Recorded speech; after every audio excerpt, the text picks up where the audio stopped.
നമസ്കാരം, മലയാളി വാർത്തയിലേക്ക് സ്വാഗതം. ഇസ്രായേൽ അധിനിവേശം പൂർണ്ണമായും അവസാനിപ്പിക്കാതെ വെടിനിർത്തൽ ചർച്ചയ്ക്കില്ല എന്ന ഹമാസ്.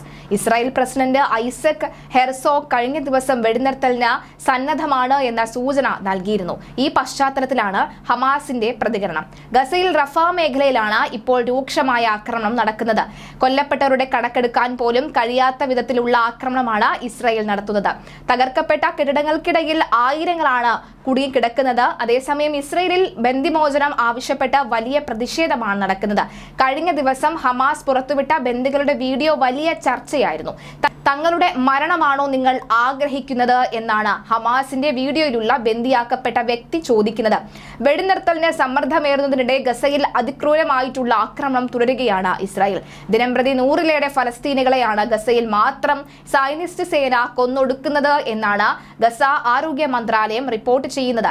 പരിക്കേൽക്കുന്നവരും നിരവധിയാണ്. കഴിഞ്ഞ ദിവസം തെക്കൻ ഗസയിലെ റഫയിലും വടക്കൻ ജബലിയയിലും ഇസ്രായേൽ കൂട്ടക്കുരുതി നടത്തി. ഇന്നലെ ജബലിയ അഭയാർത്ഥി ക്യാമ്പിലുണ്ടായ ആക്രമണത്തിൽ 13 ഫലസ്തീനികൾ കൊല്ലപ്പെട്ടു.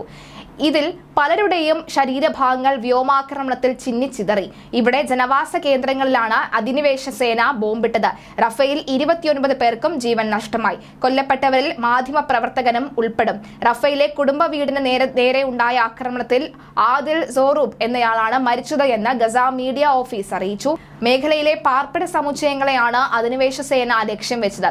യുദ്ധത്തിന്റെ ആദ്യ സമയങ്ങളിൽ വടക്കൻ ഗസയിൽ ആക്രമണം കടുപ്പിച്ചതിനെ തുടർന്ന് സുരക്ഷയ്ക്കായി തെക്കൻ മേഖലയിലേക്ക് ഒഴിഞ്ഞു പോകണമെന്ന് ഫലസ്തീനികളോട് ഇസ്രായേൽ സൈന്യം നിർദ്ദേശിച്ചിരുന്നു.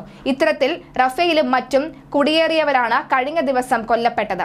ഗസയിൽ ഇന്നലെ മാത്രം 17 കൂട്ടക്കൊലകൾ അരങ്ങേറിയതായി ആരോഗ്യ മന്ത്രാലയ വക്താവ് അഷ്റഫ് അൽ ഗുസ്ര പറഞ്ഞു.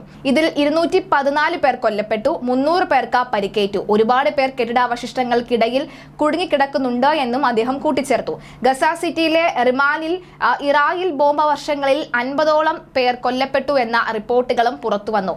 ഹമാസിനെതിരെ ഒക്ടോബർ 7 തുടങ്ങിയ പ്രത്യാക്രമണത്തിൽ ഇതുവരെ 19,667 ഫലസ്തീനികളാണ് ജീവൻ നഷ്ടമായത്. ഇതിനിടെ ഗസ സിറ്റിയുടെ കിഴക്ക് കടുത്ത പോരാട്ടത്തിൽ 7 അധിനിവേശ സൈനികരെ വകവരുത്തിയതായി ഇസ്ലാമിക് ജിഹാദിന്റെ സൈനിക വിങ്ങായ അൽ ഗുസ്ര ബ്രിഗേഡ് അറിയിച്ചു.